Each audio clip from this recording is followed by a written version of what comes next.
Bom, ele falou a beça aqui.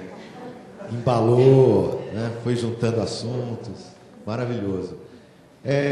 Eu vou abrir, então, para perguntas do público. Acho que é mais legal. E aí, inclusive, se você quiser aproveitar e mostrar alguma coisa que você trouxe aí para poder responder alguma pergunta. Eu fiz esses filmes, mas o filme que eu fiz, que foi mais visto, e que, por exemplo, curta, quase ninguém vê curta, né? Ninguém vê curta. Eu sei, mas a maioria não tem público. O curta não fica em cartaz. Você vê curta em festival, ou então na televisão. Né? Mas ninguém liga lá para ficar vendo, Canal Brasil, muito difícil. Não tem. Eles pagam até mal. Tem dinheiro. Né? E o trabalho que eu fiz, do audiovisual, que teve mais telespectador, foi um curta, um cinema sem palavras, usando a palavra do outro. Foi a mescla da poesia, né? Da poesia do Bassariuca, do Rapa, e umas imagens.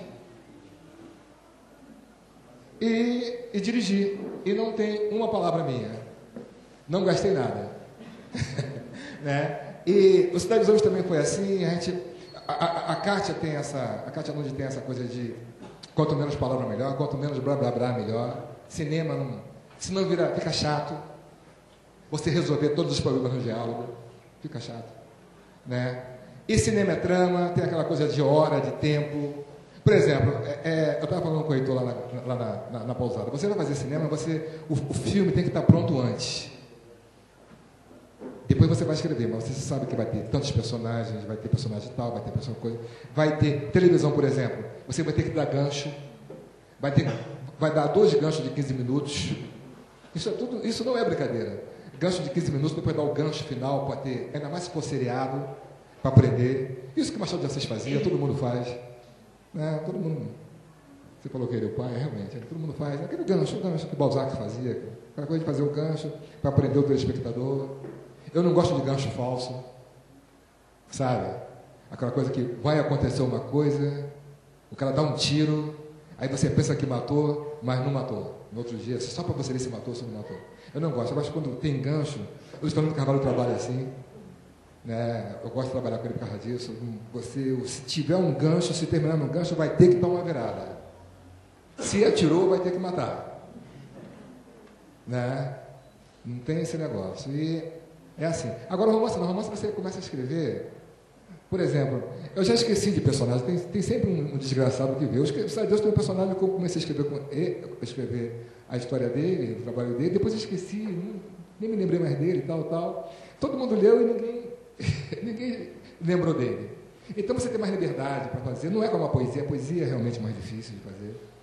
Né? Fazer poesia, eu acho que o cara tem que, sabe, gostar de sofrer. Porque é difícil para fazer um poema.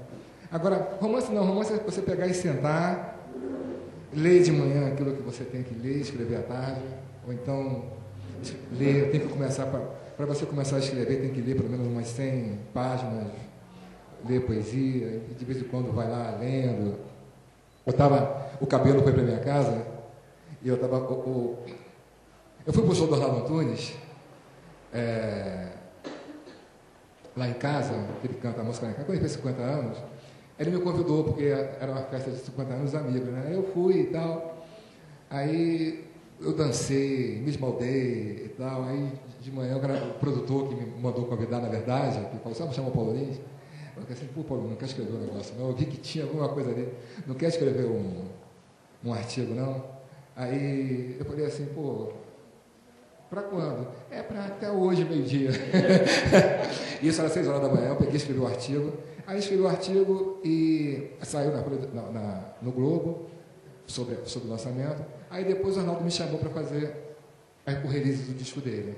E nesse dia o Cabelo chega lá em casa. Chegou o Cabelo, você pô, tem que ir com o Cabelo a São Paulo. Posso ir para tua casa? Estou aqui, estou em São Paulo, que eu moro em São Paulo. Eu falei assim, pode, mas eu estou escrevendo um artigo. Não, tudo bem, eu fiquei desenhando. A gente sempre fez isso, mas também para minha casa. Aí eu comecei a escrever ali, eu e Cabelo. Eu queria dar parceria ao Cabelo não quis. Aí eu comecei a escrever, vamos ver, escrevendo, começamos a ler poesia. Aí pegava, às vezes está pronto, você só muda alguma coisa, muda o adjetivo, muda alguma coisa, você rouba, vai roubando ali. E fizemos o release do disco do Eu e o Cabelo. Assim, né? Vendo aquela brincadeira, né? Aquela coisa de ficar junto. Também tem essa coisa, por exemplo, de você pegar, eu gosto muito disso, que não dá em nada, não dá em nada. Cada um bota o verso, no meio de botiquim bêbado. O cara começa a beber e tal, aí, pô, vamos fazer um negócio, aí começa doidão. Aí escreve, aí cada um bota o verso e tal, depois o guardanapo some. É sempre no guardanapo. É isso.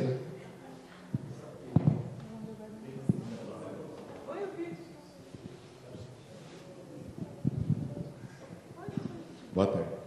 Paulo, na realidade são duas perguntas, né?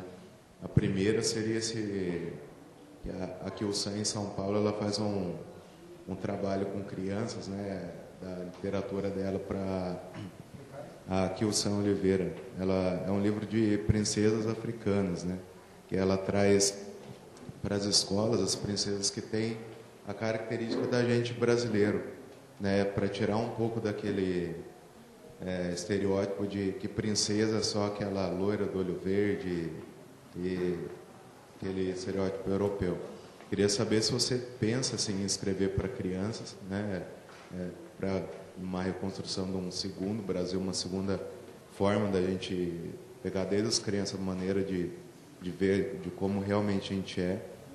E a segunda pergunta é se você pensa em escrever um romance sobre essa história mesmo da Umbanda, do Candomblé, né?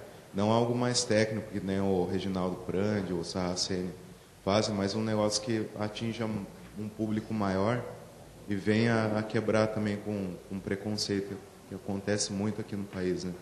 Que aqui tudo que é, tudo mesmo, diferente de cristão, é ruim. Só que muitos não conhecem, né, a cultura que vem, né, do candomblé, dos orixás, que acaba tendo uma barreira assim, quase que intransponível, né?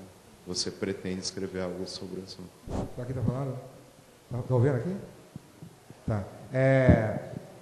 Eu já fiz o livro Descrição da Samba, Nasce a Umbanda. O candomblé é muito remoto, porque a Umbanda é carioca, nasce em Niterói, uma coisa assim que nasce junto com o samba, é carioquíssima.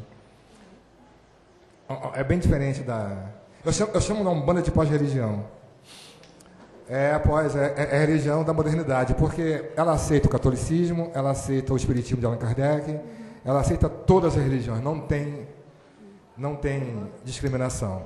E o pior da religião é quando um quer colocar a sua religião em cima do outro. Isso é a pior coisa. E não aceita a religião. Isso é a pior coisa. Por isso que, né, até mesmo o pai da namorada... Você conhece uma mulher, você nunca foi numa igreja, você não é batizado, você conhece uma mulher, vai casar com ela, o pai quer que case na igreja, senão não tem casamento. Isso é a imposição. E tem uma imposição, você tem que respeitar isso, né? Tem que ter. E o samba nasce junto. A Umbanda, isso eu já fiz, tá no Descrição da Samba, a Umbanda nasce junto com o samba. Já fiz essa primeira. E livro infantil, me convidaram, me mandaram uma coisa para umas fotos, umas imagens.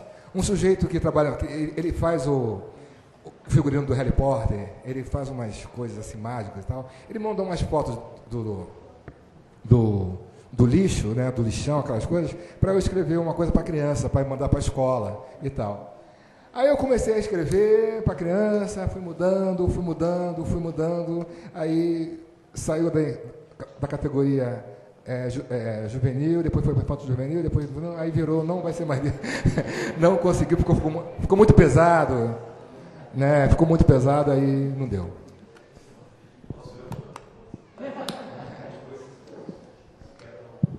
O Paulo, só para a gente pensar aqui um pouco no tema, eu sei que você, não sei qual foi a sua participação no filme Cidade de Deus, né? Mas vamos pegar assim, o seu romance, ele começa com o narrador, na primeira pessoa, né? Vê se eu estou enganado na minha memória da leitura, que é onde vai ter inclusive essa invocação que eu falei, quase do Homero, e esse narrador sai fora, e aí a gente passa a ter um romance narrado em terceira pessoa, ou seja, são os personagens que vão entrando em cena, né, com um narrador que vai juntando aquelas várias histórias, aquele mosaico de histórias que você constrói. Então a gente teve ali no começo, esse narrador primeiro some, é tudo em terceira pessoa. Quando a gente vai fazer a adaptação para o cinema, primeiro, o tempo, o seu romance, a gente precisa de alguns bons dias para ler inteiro, que ele tem 700 páginas, por aí.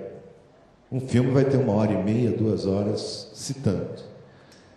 Você tem que resolver um problema técnico, é quem vai narrar. E no filme que foi feito a partir do seu romance, pegaram um dos personagens, deram a voz para ele, e ele é que narra a história toda.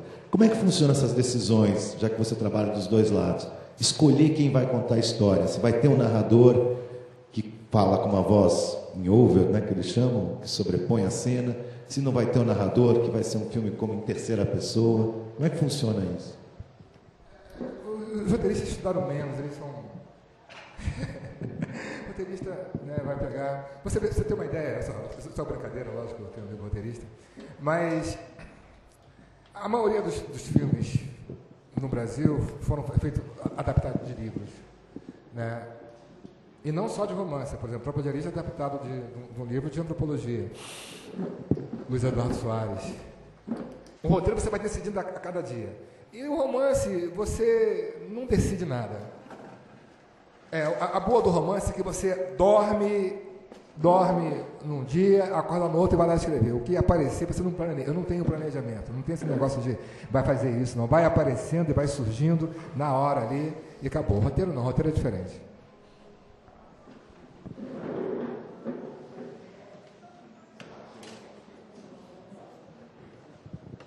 Paulo, boa tarde. Foi comentado que você teve uma relação com a poesia concreta. Você teve alguma afinidade com a poesia concreta. Eu gostaria de saber se você utiliza algo da poesia concreta na sua concepção de cinema. Se você extrai algo da magia que há, pelo menos no meu entendimento, da poesia concreta na formatação do seu cinema. É isso. Obrigado. A poesia concreta não é só a poesia concreta, né? Ela tem Edgar Paulo, tem Sousambres, tem Baudelaire, tem as transcriações, tem Otávio Paz, tem uma coisa muito... Eu uso a poesia concreta para a minha vida toda, como eu uso o modernismo também, como eu uso qualquer coisa que eu li. E a poesia concreta, ela fez parte da minha vida há muito tempo, até hoje faz, né? O Arnaldo tem poemas concretos, Caetano musicou poemas concretos, né? Ela está aí, a poesia concreta, de repente ela aparece, de alguma forma ela aparece, até mesmo sem você planejar, entendeu? Porque eu convivi com isso, fiquei lendo isso a minha vida toda, amigos, poetas concretos. Eu não vivi, quando a poesia concreta, a poesia concreta é de 50, não é isso? A invenção, a invenção é de 56, né? Eu fui ver poesia concreta nos anos 80. A gente, né? Eu era menino ainda, né? Eu nasci em 58. Então, apareceu. Então, eu vi isso tudo, vi essa transformação. Mas, poxa, por exemplo, uma coisa que não existiria se não tivesse seria Sousambres, o Guez Errante, que o Querri, por exemplo, que o Querri, não sei, ninguém sabe falar o nome dele. Então, veio, né? Simbolista, ressuscitou. Aí veio as traduções, as transcriações, né? As artes plásticas também. Né? Eu conheci vários amigos que pegaram o neoconcretismo, as artes plásticas, né? Lá no Rio. Né, não, Jorge Duarte, aquele pessoal ali, né? Lúcio Agra. Né? É concretismo até hoje, será? Não sei. Eu acho que agora, assim, você fazer um poema concreto agora, você pode fazer tudo. Né? Quem quiser fazer poema concreto hoje, que faça, vai lá e faça. Se está afim, faça, sabe? Mas assim, eu não faria. Eu fiz um só. Fiz um poema concreto que eu acho que é poema. O resto eu joguei tudo fora. Qual é? Sou seu cio, sou seu ócio, sou seu sócio do prazer. Oi, Paulo. Eu li o Cidade de Deus em 2 momentos da minha vida. O primeiro momento foi quando eu fui fazer o vestibular, e esse livro era um dos livros obrigatórios. Eu comecei a ler o livro tentando encontrar questões que iriam estar naquela prova de vestibular dentro do seu livro. E aí um personagem aparecia e depois não se falava mais desse personagem, o discurso mudava. Eu fiquei maluco e li o livro em 1 semana e não entendi nada. Chegou na prova, eles me perguntaram coisas que não estavam no livro e não faziam o menor sentido para mim, aquilo não era literatura. Enfim, eu não fui bem no vestibular, mas depois quis reler o livro para tentar entender o porquê que aquele livro seria obrigatório ou não, o que tinha de interessante naquele livro. E aí apreciei muito mais a obra, gostei muito do livro. E eu queria te perguntar qual que é a sua relação com esse tipo de relação do livro, da obrigatoriedade da literatura, e qual que é a sua relação também com a crítica literária nesse sentido. Olha, o Chacal falou isso ontem, o Carlito falou na coisa da questão de você pegar e ter o professor, né, para saber quem é o protagonista, quem não é, onde que é o clímax do conto, onde que é o desfecho, né? Mas, de uma certa forma, isso é bom, sabe por quê? Só por um motivo. Porque a literatura é obrigatório, é a única arte que é obrigatória. É a única arte que é obrigatória no ensino. É a única. Foi por isso que eu fui fazer, entendeu? Porque o cara é obrigado a comprar para ir no vestibular. Entende? Então, a arte é para isso. Agora, a questão eu sou professor, dei aula de literatura durante 10 anos da minha vida, de 5ª a 8ª, pré-vestibular, dei aula, dei pré-vestibular. Chegava, eu já saí de casa às 7h30 da manhã, voltava às 11 da noite, dando aula o dia todo, para vestibular, cuspidis mesmo, município, estado, fez isso durante 15 anos da minha vida, depois fui dar aula na universidade, fui dar aula fora do país, dei um tempo dando aula no exterior, e parei com esse negócio. Mas, em Angra dos Reis, teve a Virginia Galberto, que é uma poeta, agora está dando aula lá na Universidade da Paraíba, os professores do departamento não, o que se fala no departamento da universidade, mas o pessoal de português, a gente decidiu não dar aula de português, aula de leitura, e pediu a gente para escrever como seria essa aula, a coordenação de português. Você escreva uma coisa para você, olha, a aula vai ser de leitura. Então é o seguinte, a aula não vai ser mais em sala de aula, você vai levar a turma para a biblioteca, vai ficar sentado e só vai falar alguma coisa com o aluno se ele te perguntar. Isso era da aula de leitura. E é o seguinte, o leitor tem o direito de não ler o livro. Eu falei isso até na palestra do Carlito. O leitor tem o direito de começar o livro e não terminar. O leitor tem direito de pular partes. O leitor tem direito de dizer que leu e não leu. Ele tem esse direito. Então, a literatura tem que ser vista assim em sala de aula. E depois, né, você vai lá e ensina as regras. Porque vai ser mais fácil do cara aprender. Agora, você está na escola, você é professor, eu sou professor, tem uma demanda que vai para a escola para fazer o concurso público que quer trabalhar. E eu não posso, como professor, tentar deixar de atender essa clientela. É uma clientela que você tem. O cara quer passar, o cara quer ser funcionário público, o cara quer fazer prova para uma empresa, ele vai ter que saber certas coisas e você pega. Aí o que eu fazia? Eu pegava e dava aula particular para esse povo. Dava aquele monte de macete, se quando venho dar, quando vou trazer o ar, aquela coisa, vou por aqui cita, não sei o quê, né? Transitivo direto, indireto, dei isso a minha vida toda, mas eu dava só para esse público e ele participava da aula de leitura. Como começou a aula? O pessoal, ninguém ia para a aula. Ninguém ia. Aí 1, 2 começaram a voltar. Daqui a pouco foi chegando. Eu não brigava não, quer ficar lá fora, mas não faz bagunça.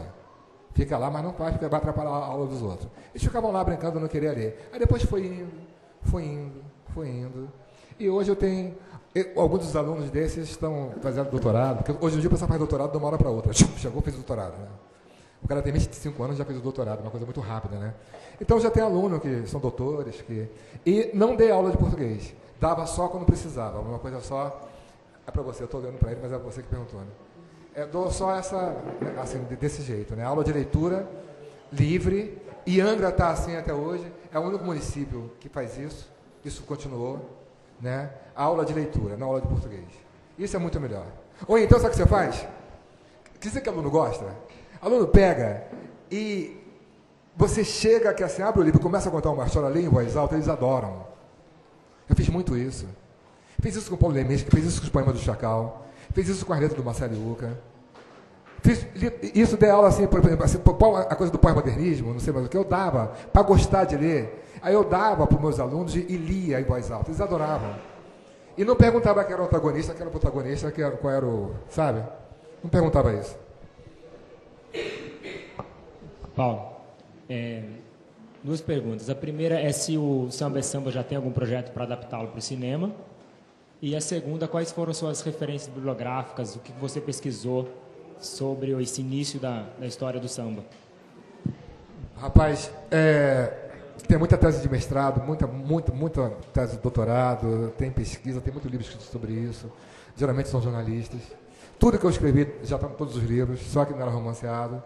E quem lê são especialistas, né? Sérgio Cabral, tem o São Paulo, tem vários, são centenas de livros. Sobre a Umbanda também tem muito livro. E eu só fiz porque eu sou copeiros, cara. Lógico que eu fui na Umbanda, por exemplo, né? Eu peguei, como é que eu vou escrever sobre Umbanda? Aí tem um monte de livros sobre Umbanda. Aí eu estava assim, quando eu comecei, eu nem escrevi sobre Umbanda não, quando eu comecei a escrever o samba, eu vi que a Umbanda estava muito ligado, né? Aí um dia, eu falei para um amigo meu, Paulo Luiz, eu falei assim, mas Luiz, me leva numa macumba boa aí. Aí, que eu escrevi sobre o samba, né? Me leva numa macumba, um centro de Umbanda legal. Porque eu ia quando eu era pequeno, que minha mãe me levava, mas depois eu virei marxista e tal, aí parei de frequentar de religião, ficou fora. Aí a Luísa me levou, a meu amigo Luísa. Aí eu chego lá, né, tô assim e tal, aí veio o seu Tranca-Rua, que é o Exu, falou assim, vem cá, tudo bem, olha só, tá aqui para escrever um livro, né? Eu, ó, quem vai te ajudar no teu livro vai ser aquele ali, ó, seu Zé Pilinto e Dona Maria Padilha. Eu entrevista eles, fala com eles lá. Aí, eu não fiz pesquisa nenhuma sobre a Umbanda. Fiz pesquisa nenhuma. Fui lá, entrevistava o Exu e a Pombagira, entrevistava lá e falava direto com eles. Ia lá, como é que foi? Eu estava lá, o cara viveu, eu fui dito junto com Brancura. Não foi isso não, foi assim e tal. Sobre o samba, que tem várias teorias, tem pessoas que falam assim, não, tem outra teoria. Mas sobre a Umbanda ninguém questionou.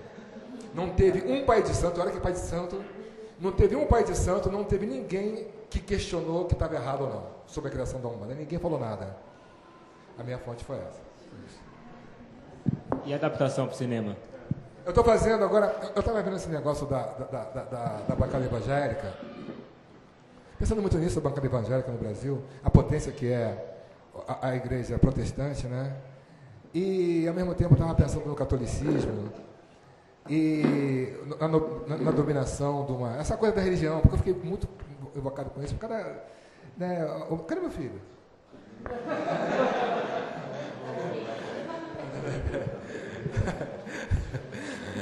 Aí, pô, olha aqui, o moleque sumiu, pô.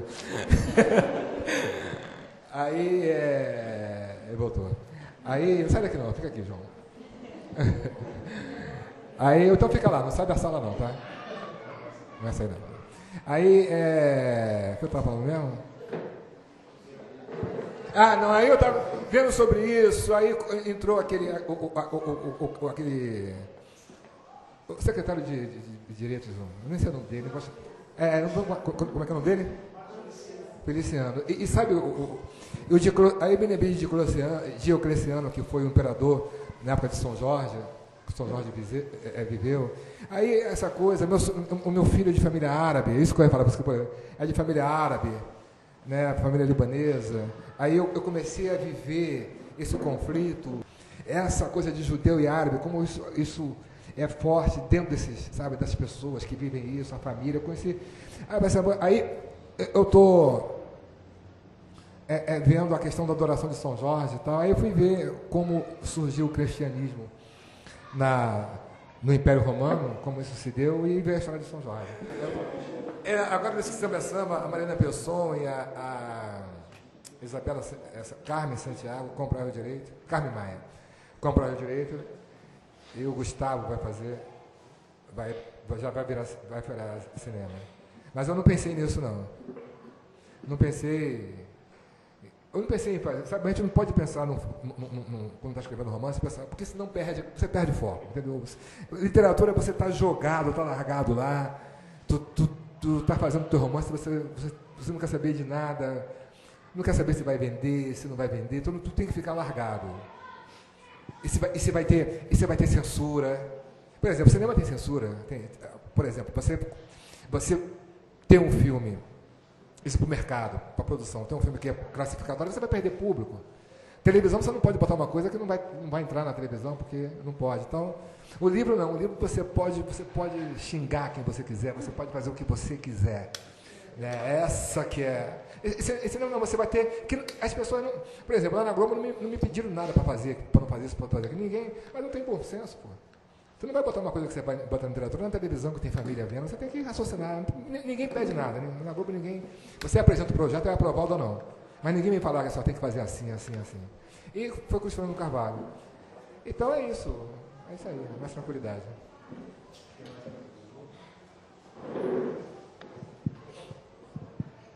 Uma curiosidade simples da geografia do samba ali no Rio de Janeiro. Aprendi muito que o berço do samba era a Pedra do Sal. Eu sou paulista, tive uma passagem no Rio, ouvia falar demais. Hoje você falou aqui da Estácio, é uma região mais para dentro do Rio, né? Como que é essa história da Pedra do Sal? Tem alguma coisa com a história do samba? É mentira. Então é para turismo, né? Na Pedra do Sal. Porque, assim, o que acontece? Tem uma coisa que o João da Baiana chama de Pequena África, que é onde moravam os negros, né? Que é a Cidade Nova. Por que morava ali? Porque era porto, o pessoal era estibador, foi morar ali e construíram uma região que vai do porto, que vão derrubar agora, que vai acabar aquilo que vai acabando, até o Catumbi, lá dentro. Né? Ali moravam os negros, onde que é o sambódromo. O samba nasceu ali, o sambódromo está no lugar certinho. Né? E, inclusive, por exemplo, assim, o Juvenal Lopes, alguém falou com o Juvenal Lopes comigo hoje, ele foi preso porque portava um pandeiro na rua Marquês de Sapucaí. Olha que interessante, como é que é a história, né? O cara foi preso, Chacal. Ele estava portando o pandeiro, e a polícia chegou, não pode andar com o pandeiro, ele foi preso, né? E depois tomaram o pandeiro também do João da Baiana na Festa da Penha. Tem uma coisa mais interessante de samba para contar, que é o seguinte: o Ismael Silva foi preso. Eu não botei isso no livro porque não estava, ia ser muita coisa, mas o Ismael Silva foi preso, ele deu um tiro na bunda de um português, porque o português mexeu com a irmã dele, ele foi preso, e ficou 2 anos preso. Quando ele saiu, ele não tinha dinheiro, o pessoal da música já tinha, sabe, o cara fica marginalizado, né? Aí ele foi na casa do Pixinguinha. Aí ele falou assim, Pixinguinha, me arruma um emprego aí, pô, me arruma uma grana, você conhece o prefeito Pinheiro Machado? Você conhece o prefeito Pinheiro Machado?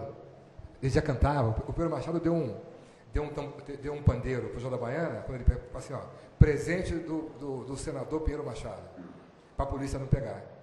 A polícia não pegava. Foi isso. Aí, assim, não, escreve uma carta para ele. Aí o Ismael Silva, tá bom, eu vou escrever uma carta para ele, depois eles olharam na carta e tal. Aí foi embora. Desculpe, gente, mas falar assim que nem uma vaca é difícil, né? Aí,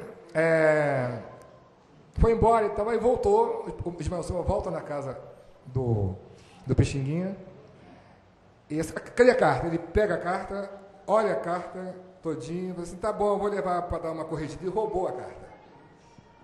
A carta sumiu. Mais tarde, o Ismael Silva, Ó, Antonico, vou te pedir um favor, que só depende da sua boa vontade. É necessário uma viração pro Nestor, que está vivendo em grande dificuldade. A carta, né? Era a carta do Guto.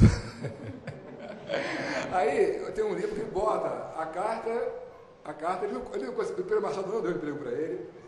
Ele fez essa música, não sei se ele esperou que o Xinguinha morrer ou alguma coisa, mas gravou a música e a música virou um sucesso, é um clássico do samba, né? Naquela região ali da coisa. Mas o samba nasce no Estácio com dia e hora marcada. É batata. Sabe por quê? Vou te dizer por quê. Você já escutou brum bum bate com bum burum bum? Já escutou esse negócio? Bum bum bate com bum burum bum. Então, Ismael Silva ficou 2 dias dentro da casa dele, ele morava ali no Estácio, na Maracena, ficou 2 dias dentro de uma coisa. Quando saiu, o Bid perguntou assim, cara, como é que é o ritmo do samba? Ele é isso aqui, ó, brum bum bate com bum burum bum. 2 dias dentro de casa trancado. E falou assim, e para que o surdo, né? Para que o surdo? O surdo é o risco, ó. Olha o risco. Tum, tum, tum, tum, que é o surdo. E o tamborim para recortar. Então, nasce ali no Estácio. Na casa da tia Seata não tinha samba, tinha machixe. Eu falo isso, o pessoal cai de pau em mim. Mas é verdade. Alguma outra pergunta? Deixa eu ver o horário aqui. Bom, a gente pode... Vamos tomar uma cerveja? Bom, antes de terminar, eu queria, claro, agradecer a presença de vocês todos aqui, agradecer a presença do Paulo e a fala dele.